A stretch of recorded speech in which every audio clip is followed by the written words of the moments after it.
Dan ternyata banyak banget orang, teman-teman di luar sana yang belum paham apa itu akuntansi dan mau masuk ke akuntansi. Hai guys, ini video pertama saya di YouTube as a YouTuber, karena sebelumnya saya berkarya di TikTokers untuk sharing-sharing tentang ilmu akuntansi. Tapi kenapa saya pindah ke YouTube? Karena saya mau menjelaskan lebih kompleks lagi tentang akuntansi dan supaya teman-teman bisa belajar bareng yuk di channel ini. Jadi berawal dari keinginan saya pribadi untuk sharing tentang akuntansi, dan ternyata banyak banget orang, teman-teman di luar sana yang belum paham apa itu akuntansi dan mau masuk ke akuntansi, terus bingung mulai belajarnya dari mana gitu. Sebenarnya kalau kita lihat ya di luar sana, di dunia kerja dimanapun itu, baik yang di bidang jasa, bidang perdagangan, retail, atau bidang industri manufaktur, semuanya bidang pekerjaan itu pasti membutuhkan yang namanya akuntansi. Oleh karena itu, akuntansi ini ilmu yang tidak akan pernah mati gitu, dan akan terus dipakai oleh perusahaan. Walaupun memang dengan adanya kemajuan teknologi seperti AI, itu banyak yang mengatakan bahwa akuntansi itu akan hilang gitu. Tapi sebetulnya nggak akan hilang ya, karena kan ilmu akuntansi itu akan melekat di perusahaan. Semua laporan-laporan, baik laporan keuangan, laporan kinerja, itu dipelajari di akuntansi. Oke. Di video pertama ini, saya mau menjelaskan tentang dasar banget yang harus teman-teman ketahui ya, dimana kalian mau belajar akuntansi itu mulai dari mana. Saya harus mulai belajar apa dulu nih? Nah, jadi kalian harus tahu ada 5 pedoman yang harus kalian pelajari, yang harus kalian kuasai untuk memulai belajar di akuntansi. Nah, yang pertama itu harus kalian ketahui pengertian dari akuntansi. Jadi setelah kalian tahu pengertian akuntansi itu apa, kalian mulai paham nih arah tujuan kalian belajar ini kemana gitu. Jadi tak kenal maka tak sayang. Jadi harus tahu dulu ruang lingkup akuntansi itu seperti apa. Akuntansi itu luas banget ya. Nggak cuma kita belajar laporan, tapi dunia akuntansi itu sangatlah luas. Nah, yang kedua, itu kalian harus belajar yang namanya persamaan dasar akuntansi. Nah, ini yang penting. Jadi sebelum melangkah ke akuntansi yang lebih dalam lagi, pertama kali harus paham adalah persamaan dasar akuntansi. Nanti kalian belajar mengenal balancing gitu ya dari persamaan dasar akuntansi. Yang ketiga, nah ketika persamaan dasar akuntansi itu udah paham, nanti kalian harus belajar yang namanya akun-akun yang ada di dalam akuntansi. Itu juga sangat penting ya. Jadi nanti kita akan belajar apa aja sih akun-akun yang ada di dalam akuntansi. Yang keempat, posisi akun. Nah, ini penting juga. Kenapa? Karena banyak banget yang memang masih belum paham posisi akun yang ada di dalam akuntansi gitu. Nah, yang terakhir pedomannya adalah siklus akuntansi. Nah, ini dasar awal kita untuk membuat laporan dari siklus akuntansi ini gitu. Nah, sekarang kita bahas satu persatu dari 5 pedoman yang tadi. Yang pertama itu adalah pengertian akuntansi. Sebetulnya pengertian akuntansi ini banyak banget ya yang disebutkan oleh para ahli. Nah, di sini aku mau menjelaskan apa sih pengertian akuntansi. Jadi, akuntansi itu adalah sebuah ilmu mencatat, menganalisa, dan juga mengkomunikasikan transaksi atau kejadian ekonomi di dalam sebuah perusahaan atau entitas bisnis yang tujuannya adalah untuk menghasilkan sebuah laporan yang relevan bagi berbagai pihak yang akan mengambil keputusan. Nah, jadi tujuan akhirnya adalah pengambilan keputusan ya oleh pihak-pihak yang memang berkepentingan di dalam perusahaan ataupun di luar perusahaan. Selain itu, ada juga nih yang membuat pengertian akuntansi itu adalah sebuah seni mencatat, mengidentifikasi, mengelompokkan, dan juga mengikhtisarkan dari seluruh transaksi bisnis yang terjadi di dalam perusahaan. Tujuannya untuk membuat sebuah laporan atau informasi yang relevan, yang memang informasi tersebut sangat berguna untuk pengambilan keputusan pihak-pihak yang berkepentingan. Jadi, kenapa akuntansi itu sangatlah penting bagi perusahaan? Dari akuntansi, kita dapat memperoleh sebuah laporan atau informasi yang berupa laporan keuangan. Dan laporan keuangan itu digunakan oleh perusahaan untuk melihat bagaimana sih kondisi keuangan perusahaan tersebut. Jadi kita bisa melihat apakah perusahaan itu dalam kondisi yang baik-baik aja atau untung, ataukah perusahaan itu dalam keadaan tidak baik-baik aja ataupun rugi gitu. Nah, dari keadaan itulah, dari laporan yang disajikan itu, para pemegang kepentingan di dalam perusahaan itu bisa membuat yang namanya keputusan bisnis di dalam perusahaan. Jadi, kenapa akuntansi itu sangatlah penting? Karena untuk mengevaluasi kinerja perusahaan dan untuk pengambilan keputusan yang penting di masa yang akan datang. Beberapa pihak yang membutuhkan informasi dari laporan yang dihasilkan oleh akuntansi itu adalah yang pertama itu manajer atau direktur yang sehari-harinya mengelola bisnis perusahaan, operasional perusahaan, dan dia tuh harus memastikan bisnis itu berjalan dengan efektif dan efisien, sehingga laporan itu sangat dibutuhkan oleh seorang manajer atau direktur. Kemudian yang kedua itu adalah pemilik perusahaan atau shareholder. Pasti ya, seorang pemilik perusahaan itu dengan adanya laporan keuangan, mereka memastikan perusahaan tersebut menghasilkan laba atau keuntungan, sehingga mereka sebagai pemilik akan aman untuk mendapatkan porsi atau bagiannya dalam sebuah dividen yang diterimanya.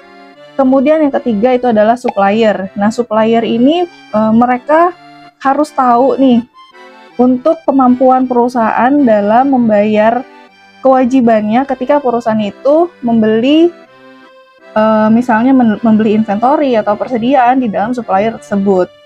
Kemudian ada lagi yaitu jasa penyedia keuangan. Nah, di sini termasuk bank ya. Ketika perusahaan itu meminjam atau melakukan pendanaan di sebuah bank, pastinya dengan adanya laporan keuangan, bank itu akan mengetahui kemampuan perusahaan tersebut dalam membayar hutang jangka panjangnya di bank. Kemudian ada juga pemerintah. Nah, ini udah pasti ya. Pemerintah melalui perpajakannya itu pasti melihat laporan keuangan untuk melihat kewajiban-kewajiban yang harus dibayarkan oleh perusahaan kepada pemerintah berupa pajak. Dan yang terakhir adalah publik. Nah, publik juga penting melihat keuangan, laporan keuangan perusahaan. Jadi misalnya dia ingin invest gitu ya di perusahaan tersebut, itu bisa melihat, publik bisa melihat laporan keuangan perusahaan tersebut. Nah, kita masuk poin yang kedua, persamaan dasar akuntansi. Di mana persamaan dasar akuntansi ini adalah fondasi utama dalam pencatatan keuangan perusahaan. Rumus dari persamaan dasar akuntansi ini adalah aset sama dengan liabilitas ditambah ekuitas. Aset itu adalah sumber daya yang dimiliki oleh perusahaan berupa uang tunai, piutang, persediaan, dan juga aset lainnya. Sedangkan liabilitas itu adalah kewajiban yang harus dibayarkan oleh perusahaan kepada pihak lain, baik berupa hutang jangka pendek ataupun hutang jangka panjang. Sedangkan ekuitas atau modal itu adalah hak pemilik atas aset perusahaan, di mana di dalam ekuitas itu sendiri ada yang namanya modal disetor dan juga laba yang ditahan. Jadi yang harus teman-teman pahami ya ini ya, rumusnya aset sama dengan liabilitas ditambah ekuitas. Nah, yang perlu teman-teman ketahui bahwa di dalam persamaan dasar akuntansi itu memakai sistem double entry system atau sistem pencatatan berpasangan, di mana setiap kali ada transaksi itu mempengaruhi minimal 2 akun sekaligus. Jadi ketika ada transaksi itu, misalnya transaksi sisi aset bertambah, maka sisi kewajiban atau hutang itu harus bertambah. Begitu sebaliknya. Kalau misalnya sisi kanannya berkurang, maka sisi kiri pun harus berkurang. Jadi dengan adanya double entry system ini akan membuat persamaan dasar akuntansi itu tetap seimbang, nilainya sama antara aset dan juga kewajiban plus modal. Poin yang ketiga yaitu nama-nama aset. Di sini kita belajar nama-nama aset yang ada di dalam kelompok aset, kelompok liabilitas atau hutang, dan juga kelompok ekuitas atau modal. Yang pertama dari kelompok aset. Jadi aset itu dibagi menjadi 2, ada aset lancar dan aset tetap. Aset lancar itu bisa berupa cash atau bank, kemudian ada yang bentuknya piutang atau account receivable, kemudian ada persediaan atau inventory, kemudian ada juga biaya dibayar di muka atau prepaid expense. Kemudian dari sisi aset tetap, itu yang pertama bisa berupa tanah, kemudian bangunan, building, kendaraan, peralatan, dan juga misalnya mesin. Dan di dalam aset tetap ini ada akun kontranya, yaitu akun akumulasi penyusutan dari masing-masing aset, kecuali tanah, karena tanah tidak ada penyusutannya. Kemudian kelompok akun yang ada di dalam liabilitas atau hutang, ada nama-nama akunnya dalam kelompok hutang jangka pendek dan juga hutang jangka panjang. Nah, hutang jangka pendek ini misalnya ada hutang usaha atau account payable, ada hutang biaya, ada hutang pajak. Kemudian kalau misalnya kelompok hutang jangka panjang itu bisa berupa hutang bank, kemudian dan hutang jangka panjang lainnya. Dan di kelompok ekuitas atau modal itu ada berupa modal disetor, kemudian ada laba ditahan, dan ada akun kontraknya juga, namanya akun price. Selain ketiga jenis kelompok tadi, aset, liabilitas, dan ekuitas atau modal, kita juga mengenal ada dua akun tambahan, yaitu pendapatan dan beban. Jadi pendapatan ini adalah uang-uang yang diterima oleh perusahaan yang diakui sebagai pendapatan.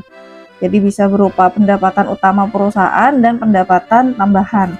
Kemudian beban itu adalah biaya-biaya yang dikeluarkan oleh perusahaan untuk kegiatan operasional. Ada biaya gaji, biaya transport, biaya listrik, air, dan lain sebagainya. Kemudian untuk jenis akun itu kita bisa belajar ada akun berdasarkan penggunaannya ya. Ada yang namanya akun real, ada yang namanya akun nominal. Jadi kelompok yang ada di dalam akun real itu adalah aset, kewajiban atau liabilitas, dan juga modal atau ekuitas. Nah, akun-akun yang di dalam kelompok akun real ini adalah akun yang akan selalu ada di dalam setiap periode. Jadi dia akumulasinya akan terus ada di dalam setiap periode dan akan terus dipakai gitu nama akunnya. Tapi kalau akun nominal itu adalah kelompok akun yang berupa pendapatan dan beban. Jadi dalam akun nominal ini, akun ini akan dipakai dalam satu periode akuntansi aja. Dan ketika akhir periode, akun nominal ini itu akan ditutup di akhir tahun. Sehingga ketika sudah ditutup, dia tidak akan dipakai lagi di dalam periode selanjutnya gitu. Jadi nilainya akan nol ketika sudah ditutup di akhir periode. Nah, kalau tadi kita sudah belajar tentang nama-nama akun, sekarang poin yang keempat itu adalah posisi dari setiap akun yang tadi. Jadi posisi akun di dalam akuntansi itu ada dua, ada posisi debit, ada posisi kredit. Nah, yang mana yang masuk debit, yang mana yang masuk kredit? Yang pertama itu posisi akun normal di debit, yaitu ada di dalam kelompok aset dan beban. Jadi saldo normal aset dan saldo normal beban itu pasti ada di posisi debit. Kalau misalnya bertambah, dia akan bertambah di debit, kalau berkurang akan berkurang di kredit. Jadi bertambah di debit, berkurang di kredit untuk akun aset dan juga beban. Kemudian saldo normal yang kedua, saldo di kredit. Nah, di sini ada 3 kelompok berarti ya, yang saldo normalnya di kredit, yaitu ada kewajiban atau liabilitas, kemudian ekuitas atau modal, dan juga pendapatan. Nah, 3 kelompok akun ini saldo normalnya adalah kredit. Jadi apabila akun ketiga ini bertambah, maka bertambahnya di kredit. Apabila ketiga akun ini berkurang, maka berkurangnya adalah di debit. Nah, teman-teman bisa lihat di tabel yang saya sajikan nanti di sini ya, untuk saldo normal dari masing-masing akun. Oke, sekarang kita masuk ke poin yang terakhir, yaitu siklus akuntansi. Nah, ini poin terakhir yang akan kita pelajari di video ini, dan ini poin paling penting sebelum kita masuk ke akuntansi yang lebih dalam. Jadi teman-teman harus tahu nih siklus akuntansi itu seperti apa urutannya. Yang pertama itu adalah identifikasi transaksi. Kemudian yang kedua ada analisis transaksi. Jadi kita harus menganalisis nih transaksi bisnis yang ada di perusahaan itu maksudnya kemana gitu. Kemudian setelah kita identifikasi, setelah adanya analisis transaksi, barulah kita mulai mencatat. Yang pertama dalam jurnal. Jadi pencatatan transaksi ke dalam jurnal. Setelah dicatat, maka kita harus posting namanya atau mengelompokkan transaksi jurnal tersebut ke dalam akun masing-masing, yaitu posting ke dalam buku besar. Setelah itu ada step yang namanya penyusunan neraca saldo. Setelah neraca saldo disusun, itu belum jadi laporan, karena itu baru laporan neraca saldo sementara ya. Nah, setelah itu akan ada yang namanya jurnal penyesuaian. Kenapa? Karena perusahaan itu harus membuat penyesuaian-penyesuaian di akhir bulan supaya laporan keuangan yang disajikan itu sesuai dengan keadaan yang sebenarnya. Makanya ada step yang namanya penyusunan atau pencatatan ayat jurnal penyesuaian. Kemudian setelah itu kita sajikan neraca saldo setelah AJP, dan barulah bisa kita buat atau kita susun yang namanya laporan keuangan. Nah, laporan keuangan itu tersaji di dalam 5 bentuk. Ada yang pertama itu laporan posisi keuangan, kemudian laporan laba rugi, kemudian ada lagi laporan perubahan modal, laporan arus kas, dan catatan atas laporan keuangan. Setelah laporan keuangan disusun, perusahaan akan membuat yang namanya jurnal penutup di akhir periode untuk menutup tadi akun-akun yang ada di dalam akun nominal. Setelah itu barulah yang step terakhir adalah neraca saldo setelah penutupan dan membuat jurnal pembalik jika dibutuhkan. Nah, itu dia tadi siklus akuntansi yang harus teman-teman kuasai di dalam akuntansi. Oke, itu dia video pertama untuk gimana sih cara kita awal belajar untuk mengenal akuntansi, dari mulai pengertian akuntansi, persamaan dasar akuntansi, mengenal akun-akun yang di dalam akuntansi, kemudian ada saldo normal di dalam akun tersebut, dan terakhir siklus akuntansi. Selanjutnya nanti akan kita bahas secara bertahap yang lebih detail penjelasan akuntansi lainnya. Stay tune terus di channel ini, jangan lupa subscribe, komen sebanyak-banyaknya mau belajar yang mana, dan like, share video ini ke teman-teman kalian. Terima kasih sudah menonton, sampai jumpa.